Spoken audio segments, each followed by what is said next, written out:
Hi, this is Tina. I noticed a lot of friends are traveling.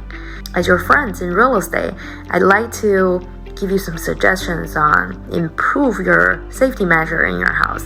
So the first one is try to turn on your security camera. Those smart cameras, those are amazing.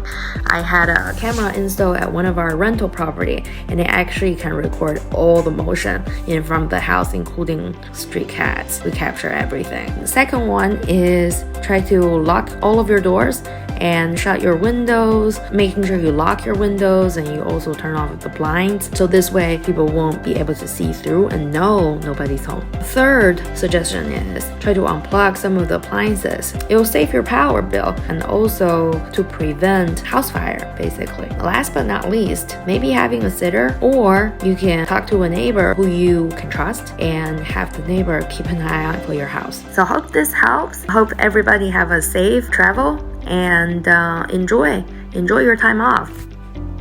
Bye.